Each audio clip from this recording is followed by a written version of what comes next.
Hey, what's up guys, I'm Neville, and today I'm going to be bringing you another video, and it's going to be on the Jahlil Okafor to the Brooklyn Nets trade, because obviously, as you know, the 76ers just traded Jahlil Okafor. It's about time. They've been wanting to trade him for, 2 years? They finally did trade him, so, I mean, I'm going to get into who won, who lost, how both teams won and how both teams lost, then overall who did win the actual trade.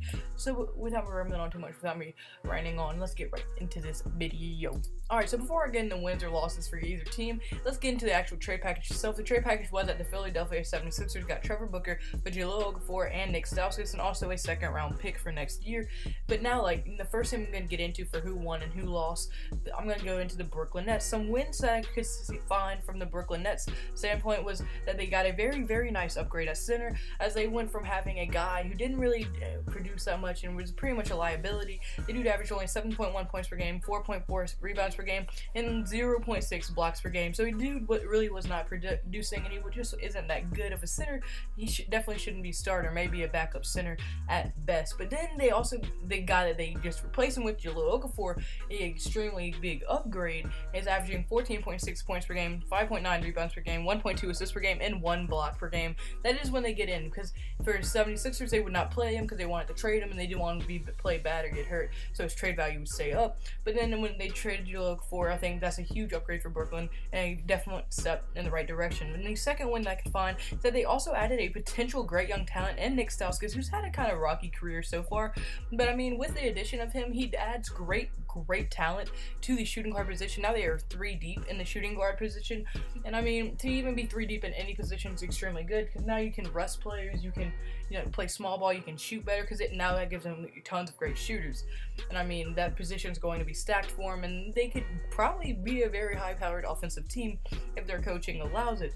But then also my third win for this is also going to be even though they lost one of their best players in Trevor Booker, they now have a pretty young and pretty good young power forward to replace him in Rollin Hollis Jefferson, who the dude is not bad. The dude averages 14.1 points per game, 2 assists per game, and 5.6 rebounds per game. So I mean, to lose your second best player on the team and replace him with probably one of your other better players on the team, I mean, that's always good. You didn't really lose that much. It does suck to lose, but I do think they overall improved with this, because that dude's not bad, and there's no telling how he can develop actually being able to start now. But also my final win for them is they also got a new pick, which they haven't had a really, really good pick, and that's not a really good pick, but a pick. They haven't really had a pick since that terrible Boston trade, which gave away almost all of their picks. So I think with them getting a pick, maybe they can at least try to acquire some young talent. That would be extremely helpful for them. Obviously, not next year, but the next, they will be out of this curse finally, and they could at least start trying to build through the draft. But now, I mean, with a pick, that's at least a huge step in the right position, right direction for them.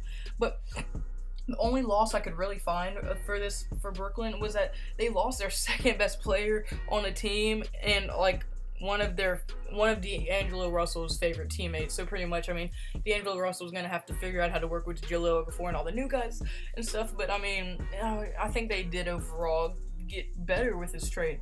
But now let's get into some wins for the 76ers. The 76ers, they finally got rid of Jahlil Okafor, so I guess that's a plus. I mean, Jahlil Okafor has been on the bench for so long. It's been unbelievable. There were rumors about last year the Pelicans traded for him until they got DeMarcus Cousins, but I mean, he's been on the bench for the longest time. They finally got rid of him. That's extremely good. But also, just like the Brooklyn Nets added depth to a position, so did the 76ers, as they went from having a backup of Rashad Holmes, who's averaging 4.7 points per game, 3.6 rebounds per game, and 0.3 blocks per game. He was the backup for the power forward position. Now they have Trevor Booker, who's averaging 10.1 points per game, 6.6 rebounds per game, and 0.3 blocks per game, and also he's averaging 2.1 assists per game. This gives them a duo of Sarge and Trevor Booker at the power forward position. I mean, that's really extremely good, and this gives them at least 2 solid players, backups in every single position that they have.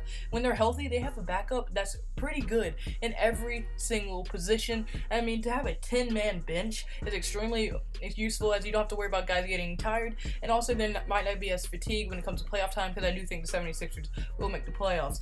But now for some losses I could find, they could have, they probably could have got something better for Stauskas and Okafor. I do think they could have found a better trade, or they could just ask for more from Brooklyn.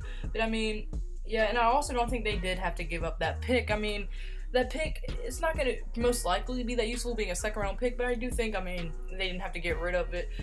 Nick Stauskas and Okafor should have been enough for Trevor Booker alone. So I do think that Brooklyn Nets were actually able to get over on them getting that second round pick. It might not end up being anything, but it could also end up being pretty good. You never know. But now let's get into who actually won this trade. I think that both teams did make big improvements to their team, but I do think the 76ers, they already, like, them already being a playoff team and being able to get like 10-man bench is like a huge development for them. Most championship teams don't have a 10-man bench.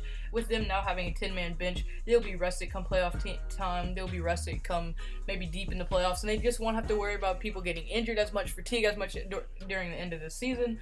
So I do think that the 76ers won that trade only because they're already better than Brooklyn Nets and they had a better position to do all of this. But I also think the Brooklyn Nets came extremely close getting that pick, and Jahlil Okafor and also Nick Stauskas, adding young talent, something we haven't had in very long because they haven't really been able to draft. So I do think they're really starting to go into the right direction. So guys, unfortunately that's going to be it for this video, but comment below if you did like it or if you agree with me, or who do you think won this trade. And also hit the like button if you did like the video, hit the subscribe button if you want to help me out, and just comment below if you think I did good in this video. Do you think I can improve my commentary in any way?